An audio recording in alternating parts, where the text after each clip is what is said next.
오늘 대강절 셋째 주일을 맞아서 또 우리 찬양대에서 기쁨의 찬양 할렐루야 기쁨의 주 오셨다 찬양해 주신 것 감사합니다.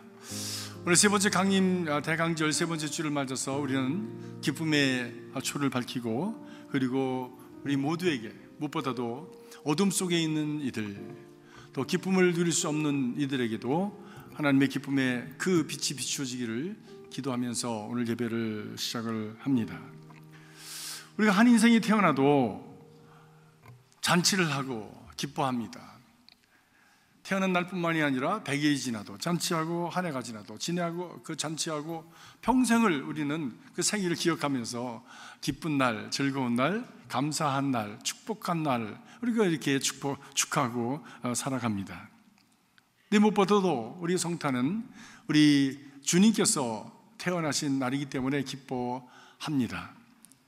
그러나 무엇보다도 그 성탄에 주님께서 태어나신 그것에 의미가 있기 때문에 우리는 더욱더 기뻐하는 것이지요.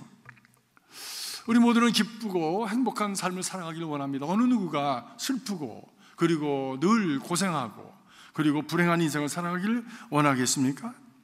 우리가 살아가는 모든 삶의 행위는 바로 우리가 기쁘고 즐겁고 그리고 행복한 그런 삶을 살아가기 위한 우리의 몸부림이라고 얘기할 수가 있겠습니다. 이 기쁨의 계절인 우리 성탄을 통해서 여러분의 삶 속에 우리 모두가 원하는 바로 그 기쁨과 그리고 축복의 삶이 온전히 이루어지는 그런 귀한 출발점이 될 수 있기를 주님의 이름으로 간절히 기원합니다. 기쁨이라는 것은 무엇인가? 기쁨은 내적인 것입니다. 이것은 외부로부터 주어지는 것은 아닙니다. 외부로부터 내가 기뻐해야지 라고 한다고 해서 저절로 기뻐지는 것은 아닙니다. 내적인 조건이 만족되어질 때에 그때 우리는 진정으로 기쁨이 우리 가운데 우러나고 그 우러나오는 기쁨을 통해서 우리가 삶을 기쁘게 즐겁게 살아갈 수 있는 그리고 행복해지는 그런 결과가 오게 되어지는 것이지요. 기쁨이 있으면 콧노래가 나오고 기쁨이 있으면 우리가 참 얼굴이 밝아집니다. 신바람이 납니다. 누가 뭐라 그러지 않아도 자기가 신나는 일들을 얘기하게 되고 또 즐거워하면서 또 춤을 추기도 합니다. 오늘 보니까 우리 찬양을 춤으로 시작을 했는데 갑자기 춤을 추라고 그러니까 몸이 굳어서 잘 움직여지지 않는데 아주 첫 곡서부터 춤을 추게 돼서 아무튼 조금 몸이 풀렸는가 모르겠습니다. 중간에 한 번 더 할 테니까 여러분들 기억하시고 준비하시기 바랍니다. 중간에는 좀 고상한 걸로 하려고 그래요. 그러니까 뭐 정해진 그런 코리오그래피는 없습니다. 그냥 자기 마음대로 하시면 됩니다. 자기 마음대로 추는 춤, 그게 진짜 춤 아니겠습니까? 속에서부터 그냥 우러나오는 춤, 그게 진짜 춤 아니겠습니까? 저도 그렇게 우러나오면 이따가 그렇게 한번 하려고 그래요. 우러나오면 좋겠습니다.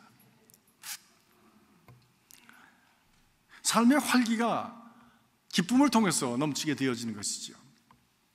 마음이 기쁘지 않으면 아무리 활기 있게 살아라, 아무리 신나게 살아라 해도 어떻게 신나지고 어떻게 활기 있어지겠습니까? 속이 그렇지 않은데 속은 슬프고 막 다 썩어가고 고통스럽고 정말 의미가 없고 인생을 사는 것이 정말 고통스러운 그런 사람에게 좀 기쁘게 얼굴 피고 살아 라고 한다고 해서 그게 저절로 되는 것은 아니지 않습니까? 그런 의미에서 우리는 기쁨은 내면의 것입니다. 속으로부터 우러나오는 것이지요. 그러면 어떻게 하면 우리가 이런 기쁨의 삶을 살아갈 수 있는가라고 하는 것이 우리에게 주어진 과제가 될 것입니다. 누가 기쁘지 않은 삶을 살아가기를 원하겠습니까? 그 길을 모르니까 또 알아도 되지 않으니까 우리는 여전히 억눌린 가운데서 붙들린 가운데서 그리고 참 슬프고 고통스러운 가운데서 살아가게 되어지는 것이지요. 오늘 말씀을 통해서 우리가 어떻게 기쁨의 역사가 일어났는가라고 하는 것을 말씀을 통해서 찾아보면서 우리에게도 이런 기쁨이 있어지길 주님의 이름으로 축복합니다. 성탄의 기쁨이 과연 나의 기쁨이 되는 역사가 이루어지기를 주님의 이름으로 축복합니다. 무엇보다도 오늘 말씀 보니까 오늘 다윗의 동네에 너희를 위하여 구주가 나셨으니 곧 그리스도 주시니라 라고 말씀합니다. 다윗의 동료의 그리스도께서 나셨기 때문에 기쁨이 오게 된다라고 하는 것입니다.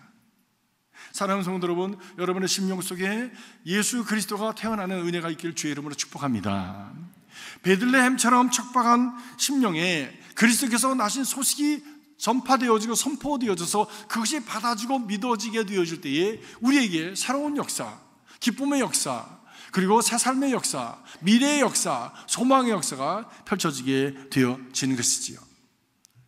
오늘 말씀의 배경을 보니까 2장 1절에서 7절까지 말씀 보니까 로마 황제 아우구스토가 천하의 영을 내려서 모든 사람들은 다 호족하라, 자기 고향으로 내려가라고 그렇게 이야기를 해서 명을 내렸습니다. 인구조사를 하는 겁니다. 센서스를 하는 겁니다. 그 이유는 인구조사를 해서 그들이 몇 명이나 가지고 있고 세금을 얼마나 받아낼 수 있는지 해서 세금을 받고, 그래서 그 돈을 가지고 전쟁하려고 하는 것이죠. 그래서 이 정치가들에게 이 호구조사한다고 하는 것은 너무나도 중요한 일이었습니다. 요셉도 다윗의 후손이었기 때문에 저 나사렛 이스라엘 북쪽에서 살다가 이제 예루살렘이 바로 옆에 있는 베들레헴으로 내려가서 이제 그 호적을 해야만 했었습니다. 그 거리가 약 72마일 정도 된다고 그래요. 지금은 72마일이면 자동차를 타면 그저 뭐 1시간 남짓하면 가겠지만, 그 당시에 길 없는 곳에서 척박한 곳, 그 이스라엘 땅이라고 하는 것이 돌이고 그리고 참으로 계곡이 많은 곳인데, 그것을 동키를 타고 아이를 뵌 여인이 그리고 참 쉬엄쉬엄 가는 그 길은 너무나도 고통스러운 길이었을 것입니다. 베들레헴은 참 그 당시에 시골 변두리였습니다. 예루살렘 옆에 있는데, 예루살렘은 그 모든 문화와 종교와 정치와 그리고 모든 그 정신의 중심지가 되었는가 하면 베들레헴은 바로 옆에 있는 동네인데도 그것은 변두리였기 때문에 참 척박한 곳이었습니다. 그런데 그곳에서 예수께서 태어나신 것이지요. 그런데 베들레헴이 처음부터 척박한 곳이 된 것은 아닙니다. 베들레헴, 그 이름이 말하는 것처럼 떡집이라고 하는 뜻입니다. 다시 말하면 그것은 떡을 만들어낼 수 있는 많은 곡물이 나왔던 그런 곳이었다라고 하는 것이죠. 풍성한 곳이었습니다. 마치 미국의 이 중부지방에 가면 브레드 바스켓 집 그 스테이트가 있지 않습니까? 그래서 그곳에서 밀들이 많이 나고 그리고 농산물이 풍성하게 그렇게 참 생산이 되어서 미국 사람들이 다 먹을 뿐만이 아니라 외국에까지 막 수출을 하고, 그래서 미국이 풍성하게 사는 그런 기름진 나라가 되어지는 것처럼 이 베들레헴이라고 하는 것도 그렇게 베들레헴 떡집이라고 하는 것이었어요. 그런데 이 이스라엘이 외적의 침입을 받고 그리고 난 곡물들을 다 빼앗기고 그리고 뭔가를 열심히 해서 이제 추수를 하면 또 빼앗기고 또 빼앗기는 가운데 그 땅은 짓밟히고 사람들의 마음은 척박해지고 의욕도 없고 소망도 없는 그런 땅이 되어버리고 만 것입니다. 오늘 말씀해 보니까 이런 지경에서 이런 상황 속에서 목자들이 자기 양떼를 지키더니라고 말씀합니다. 한밤중에 저들이 그 땅에서 척박한 곳에서 양들에게 그래도 무엇인가를 먹여보려고 밤을 지키면서 자기의 양떼를 지켰다고 하는 것이지요. 밤에 자지 못하고 도적으로부터 양을 지켜야만 하는 바로 그런 상황. 양을 잘 길러서 이제 주인에게 고리의 이익을 돌려주면서 자기들은 거기서 떨어지는 부스러기를 먹고 살아가야 되는 바로 그런 무거운 책임을 지고 밤하늘을 바라보는 그들의 삶이 얼마나 고달팠겠습니까?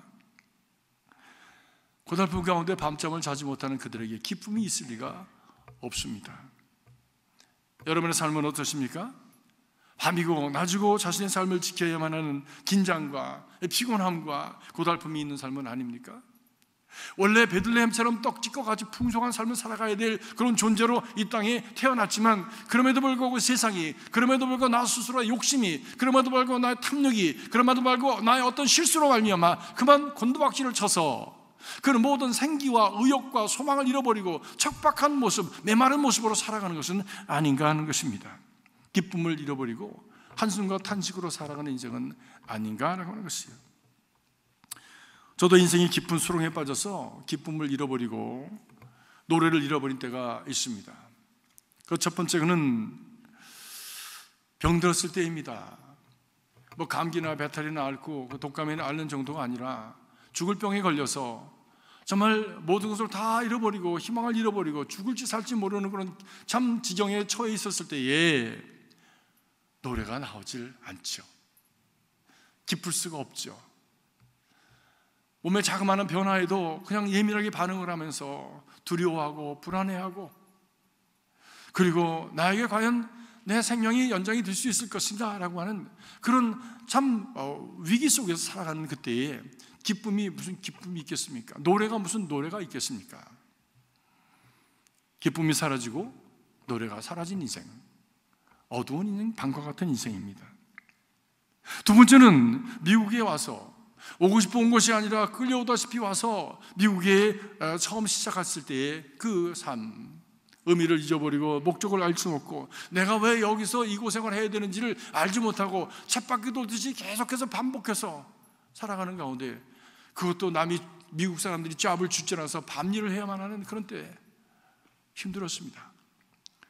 오후 4시에 들어가면 새벽 2시에 나와야 되는 그런, 나와서는 집에 오면 밤 3시, 그리고 배고프니까 밥 먹고 나서 목욕하는 밤 4시, 새벽 4시, 그리고 잠들려고 하면 벌써 이제는 부시럭거리고 사람들이 자동차를 타고 일터로 나가는 소리가 들리고, 그리고 조금 지나면 그리고 새들이 찌찌찌찌 울기 시작하면 그때부터 뭐 잠을 자는지 선잠을 자는지 꿈을 주는지 비몽사몽간에 또 그렇게 누워있다가 또 오후가 되면 일어나서 식사하고 또 일터로 가면서 반복되는 삶 속에서 내가 여기 왜 있는지, 무엇을 하려고 여기 왔는지 알 수 없는 고민 가운데서 눈물 흘리고 하늘을 향해서 그렇게 원망하면서 기도한 때가 있었습니다.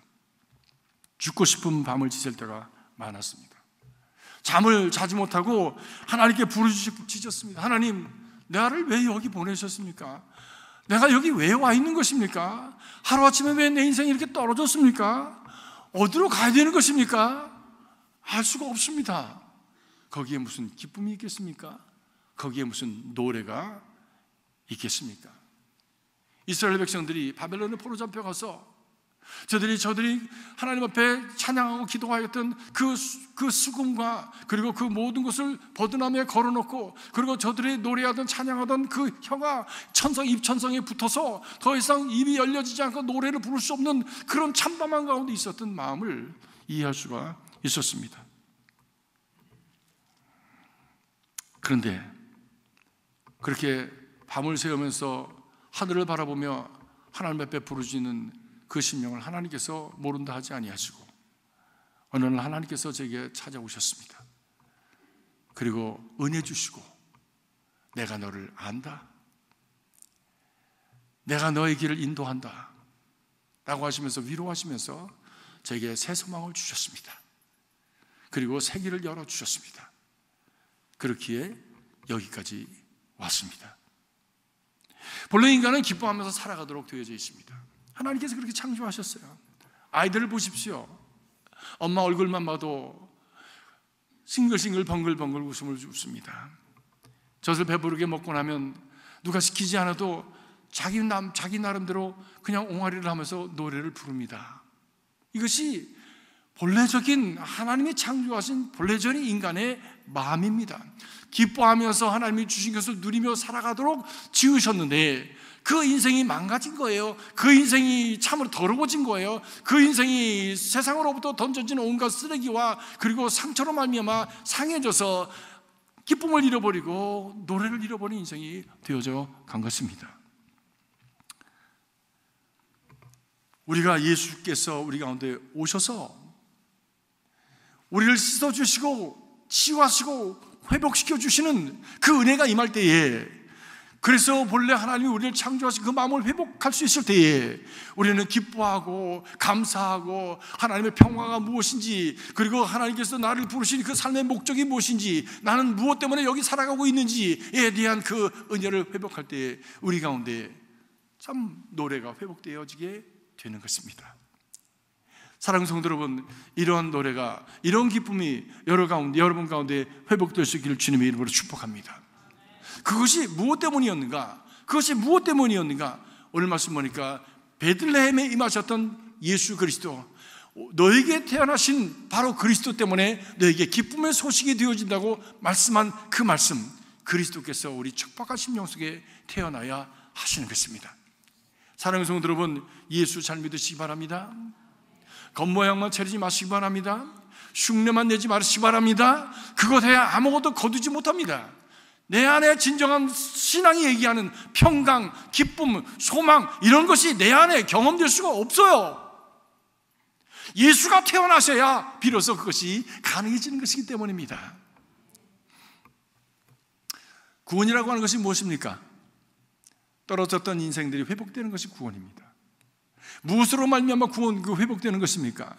우리 기독교에서는 예수로 말미암아 회복되는 것이라고 하는 것이에요.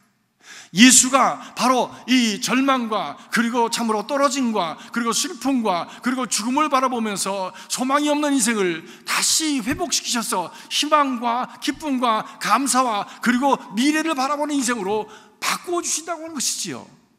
바로 거기에 그 변화의 변곡점에 누가 있느냐? 바로 예수가 계신 것이에요.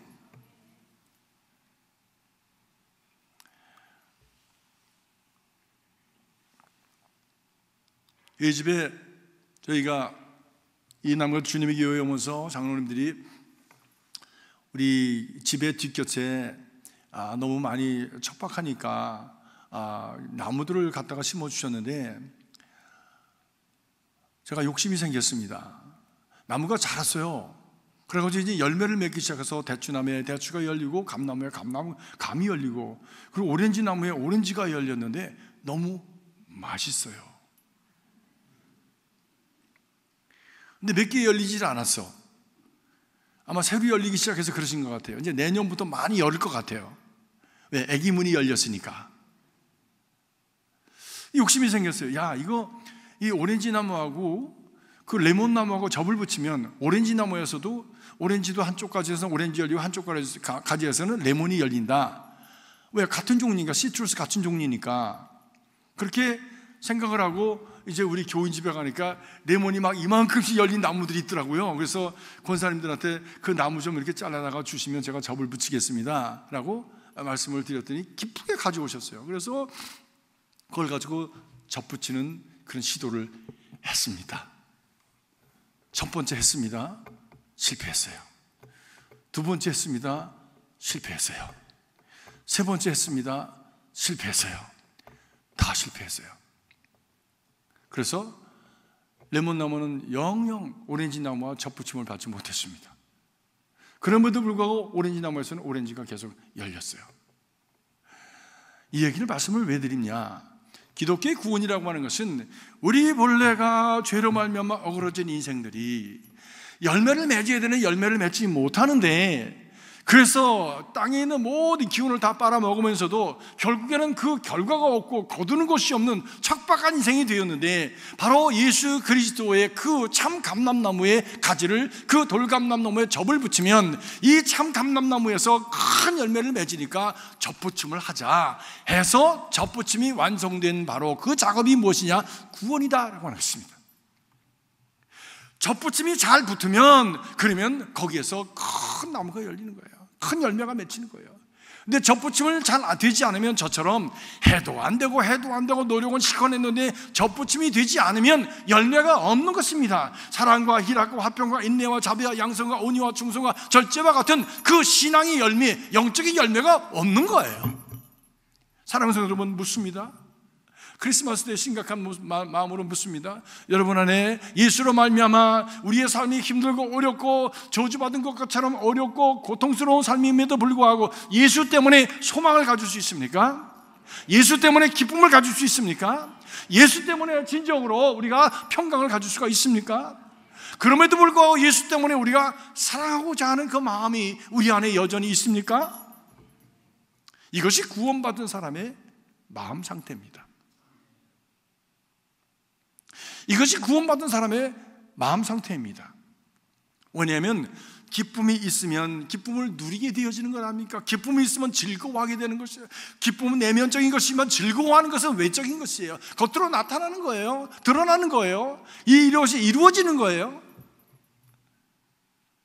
사랑하는 성도 여러분, 우리가 그래서 예수를 잘 믿어야 되는 것입니다. 그런데 보니까 제가 접붙임을 잘못했어요. 그냥 제 마음대로 칼로다가 이렇게 잘라가지고 거기다가 이렇게 꽂으면 되는 줄 알고, 그러고선 그걸 잘해야 되는데 스카치 테이프로 막 붙여가지고, 그래가지고 막 이렇게 애를 쓰긴 썼는데 손도 비면서 했는데 아무 일을 못했어요. 아무 결과가 없어요. 근데 우리 교회 장로님 한 분이 원예과를 나오셔가지고 참 아주 전문적인 지식을 가지고 계신데, 그렇게 하면 안 됩니다 그러시더라고요. 잘못된 방법으로 노력을 하니까 애는 애대로 쓰고 결과가 없는 겁니다. 동의하십니까? 신앙생활도 마찬가지입니다. 내 의지대로 하는 게 아닙니다. 내 방법대로 하는 것이 아닙니다. 내가 이렇게 하면 되겠지 하는 방법을 하는 것이 아니에요. 신앙생활은 여기 인스트럭션대로 해야 되는 거예요. 이것이 인스트럭션입니다. 내 좋은 대로, 내 편한 대로, 내 마음대로, 그것은 자기가 믿는 종교지 기독교는 아닙니다. 나를 믿는 것이지 예수 믿는 것이 아니란 말씀이에요. 사랑하는 성도 여러분, 예수 잘 믿으시기 바랍니다.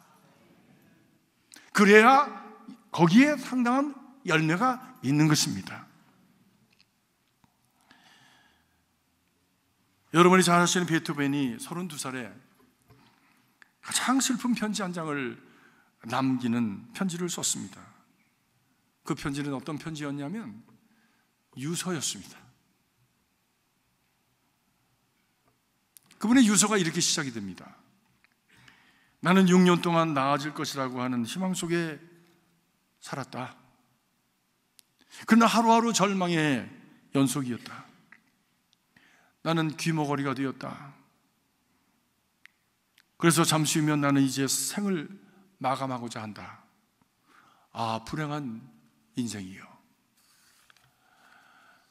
음악가가 돼가지고 작곡가가 돼가지고 귀를 듣지 못한다고 하는 것이 얼마나 불행한 일이고 얼마나 참으로 참담한 일입니까?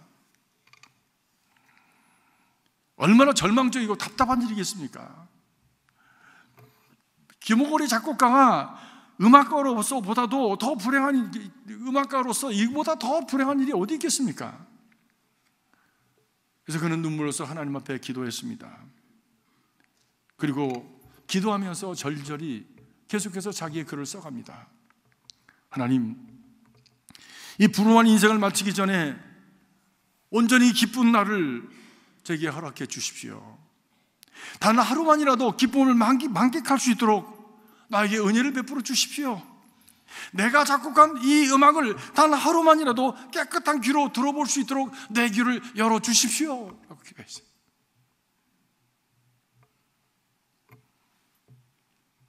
그런데 여러분, 그 후로 이 베토벤은 24년 동안을 귀머거리로 살면서 계속 작곡 활동을 계속했습니다. 무엇이 그로 하여금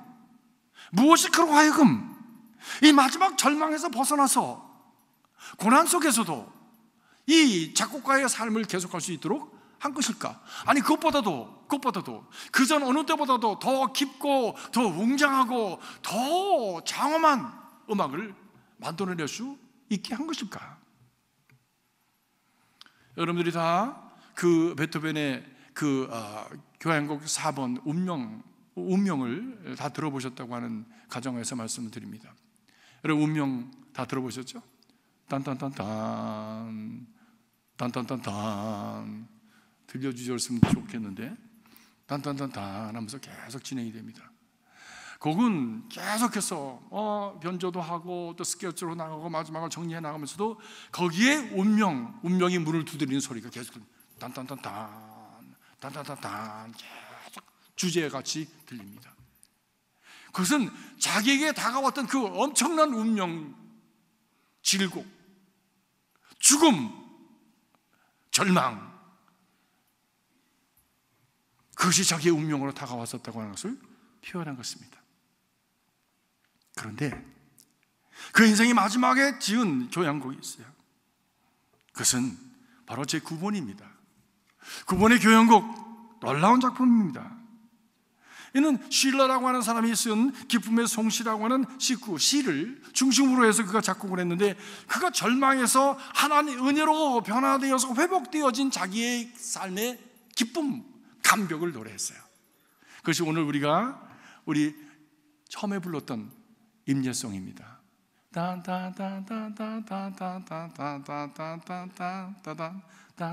그걸 그 중에 하나를 뽑아서 지금 찬송가로 우리가 부르고 있는 것이죠.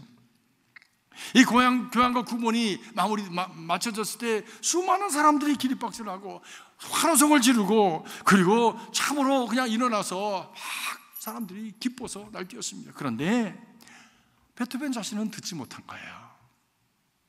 그렇지만 그는 저 뒷전에 앉아서 악보를 넘기면서 미소를 지었다고 합니다.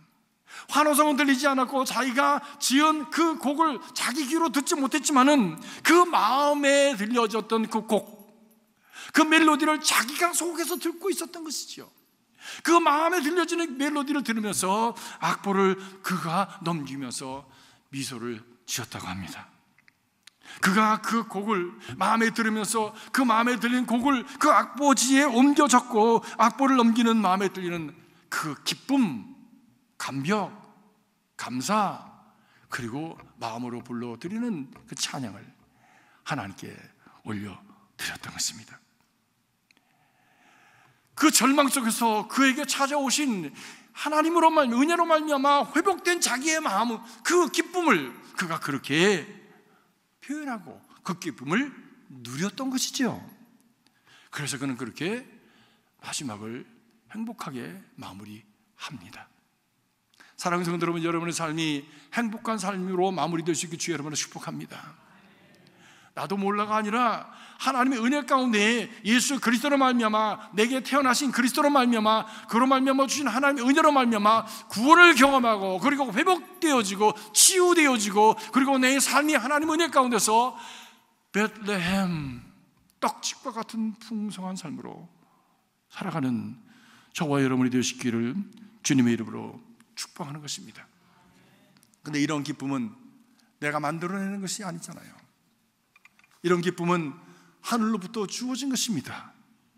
그렇기 때문에 이것은 근원이 다른 거예요. 세상의 기쁨이라는 것은 외부적으로 우리가 만들어갈 수 있고, 그리고 조작할 수도 있지만, 행복한 것처럼 그렇게 우리가 척해 볼 수 있지만, 그러나 이런 내면의 기쁨이라고 하는 것은 하나님이 주시는 하늘의 것이요, 근본이 다른 것입니다. 사도 바울은 이런 경험을 했기 때문에 그의 편지에 늘 기뻐하라, 기뻐하라, 기뻐하라고 말씀합니다. 특별히 우리가 빌립보서를 보면 기뻐하라, 기뻐하라. 그래서 빌립보서 자체는 우리 희락의 복음이라고 그렇게까지 말을 합니다. 데살로니가전서 5장 16절 18절 말씀에 항상 기뻐하라, 쉬지 말고 기도하라, 범사에 감사하라 말씀합니다. 기뻐해줘야 기뻐할 수 있잖아요. 근데 왜 바울은 기뻐하라, 기도하라, 감사하라는 말을 같이 엮어서 얘기한 것일까요? 그것은 이 기쁨이라고 하는 것은 바로 그냥 오는 것이 아니라 한밤중에 하늘을 바라보면서 기도하였던 목자들처럼, 그리고 인생 속에서 암울한 가운데 캄캄하고 절망적인 상황 속에서 하늘을 바라보면서 기도하였던 베토벤처럼 기도하는 사람에게 주어지는 하나님의 선물이기 때문입니다. 평화, 소망, 기쁨, 오늘의 삶의 그 어둠을 넘어서 주시는 이 하늘의 것은 하나님께 간구하고 그것을 목말라 하는 사람에게 주시는 하나님의 선물이라고 하는 것이지요. 밤하늘을 바라보면서, 그 별을 바라보면서 언제 오니까, 언제 오니까, 주여 어서 오시옵소서, 이 어둠을 빛으로 바꿔주시고 이 거칠고 척박한 우리의 인생을 기름진 것으로 회복시켜 주시옵소서. 기도하였던 그 목자들에게 임했던 하늘의 기쁨, 평강이 저와 여러분 안에 이 성탄에 하나님의 선물로 주어주시기를 주님의 이름으로 축복합니다. 어둠 속에 계신 분 계십니까? 떡집이 척박한 기근이 든 인생으로 변화된 것이 있습니까? 하나님께 주시는 은혜를 사모하시기를 바랍니다. 이 성탄이 그러한 귀한 은혜의 자리가 되시기를 간절히 바랍니다. 그것은 바로 우리에게 오시는 예수 그리스도를 온전히 영접할 때에, 그 그리스도를 온전히 붙들 때에, 그리스도를 향해서 우리의 염원을 하나님께 올려드릴 때에 주시는 하나님의 평강인 줄로 믿습니다. 왜냐하면 주님께서는 오시는 그 목적을 이렇게 누가복음 4장 18절에 말씀하고 있습니다. 가난한 자에게 복음을, 포로된 자에게 자유를, 눈먼 자에게 다시 보게 함을, 눌린 자에게 자유를 주고 은혜의 해를 선포하려 함이라 말씀하고 있습니다. 눌린 자가, 억압된 자가 노임을 받고, 묶인 자가 자유함을 얻고, 눈먼 자가 다시 보게 되어지는 그런 은혜, 그것처럼 큰 은혜가 어디 있으며, 그것처럼 큰 기쁨이, 인생이 변하는 기쁨이 어디 있겠습니까? 운명이 변하는 변화가 어디 있겠습니까? 바로 그런 역사를 우리에게 주심으로 말미암아 우리에게 기쁨을 회복시켜 주신다고 하는 것이죠. 이런 역사는 사람의 힘으로 할 수 없는 것입니다. 그런데 성경에 보면 이런 역사가 계속적으로 반복적으로 나타납니다. 이스라엘 백성들을 구원하시는 하나님의 구원의 역사가 반복적으로 나타납니다. 그 구원의 역사를 경험할 때에 저들은 기쁨을 누렸죠. 하나님 앞에 감사하였죠. 그런데 그것이 너무 익숙해지고 너무나 당연한 것을 여길 때 그들은 또 타락했습니다. 그때마다 하나님께서 저들에게 경고의 말씀을 주셨습니다. 첫 것을 잊어버리지 말아라, 돌아봐라, 돌아봐라. 그럼에도 불구하고 저들이 스스로가 살아가고 있는 삶이 너무나도 달콤했기에 저들은 그것을 기억하지 못하고 돌아오지 않을 때 하나님께서 채찍질하셨죠. 외족에게 침입을 받기도 하고, 기근을 당하기도 하고, 병에 들기도 하고, 독사에 물리기도 하고, 그런 가운데 다시 부르짖는 삶이 회복됩니다. 부르짖는 것이 반복됩니다. 언제까지 오니까, 언제까지 오니까. 이스라엘 백성들이 애굽에서 400년을 부르짖었습니다. 그때 하나님께서 때가 참에 때가 이름에 하나님께서 응답하시고 모세를 보내주셨습니다. 하나님께서 저들에게 그렇게 살면 망한다, 그렇게 살면 죽는다라고 말씀하셨지만 듣지 않았습니다. 결국 저들은 나라가 망하고 바벨론으로 포로 잡혀가서 70년을 살게 되었습니다. 무전이같이 아무 힘도 없고 남에게 짓밟혀 살아갈 수밖에 없던 그들에게 하나님께서 어느 날 해방을 주셨습니다. 자유케 하셨습니다. 정권이 바뀌면서 저들이 해방이 선포된 것이에요. 너희 나라로 돌아가서 너희가 자유롭게, 그리고 너희가 원하는 그 하나님을 섬기고 살아라. 저들이 그 길을 의심했습니다. 믿을 수가 없었습니다. 그래서 그때 저들이 감격을 경험한 것을 시편 126편에 이렇게 말씀합니다. 여호와께서 시온의 포로를 돌려보내실 때에 우리는 꿈꾸는 것 같았도다. 그때 우리 입에는 웃음이 가득하고 우리 혀에는 찬양이 찼었도다. 그때 문 나라 가운데서 말하기를 여호와께서 그들을 위하여 큰 일을 행하셨도다. 여호와께서 우리를 위하여 큰 일을 행하셨으니 우리는 기쁘도다. 큰 역사 속에서 우리에게 보여주신 하나님의 구원의 손길, 그 손길이 우리의 개인의 삶 속에서 똑같이 이루어지는 하나님의 손길인 줄로 믿습니다. 우리가 갇히고 붙들리고 묶여지고 우리를 억눌리는 어떤 것으로부터 우리가 예수 그리스도께서 우리에게 임재하실 때에 우리는 해방되어지고, 그리고 해방된 자만이 경험할 수 있는 그런 큰 기쁨과 자유함을 누릴 수가 있게 되어지는 것입니다.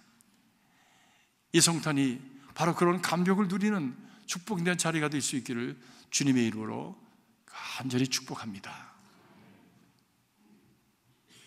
기도하십시다. 주여, 오시옵소서. 밤같이 어두운 저들의 심령 속에 오시옵소서. 주여, 오시옵소서. 가시밭같이 불안과 두려움으로 가득한 저들의 심령 속에 오시옵소서.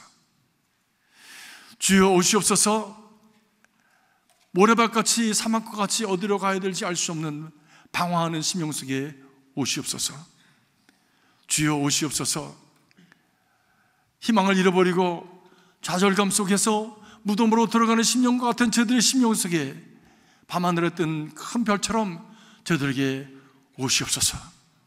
심령들마다 예수 그리스도를 통해서 희망을 보게 하시고 참 치유를 보게 하시고 참 생명을 누리게 하시고 저들로 하여금 참 바른 목적과 그리고 참 새로운 생명의 기운을 덧입어 생기 있게 뛰기도 하며 걷기도 하며 주님을 찬양하는 인생이 되게 하여 주시옵소서.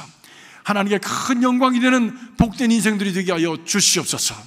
기쁨을 회복하게 없어서 예수 그리스도 이름으로 간절히 축복하며 기도하옵나이다. 아멘.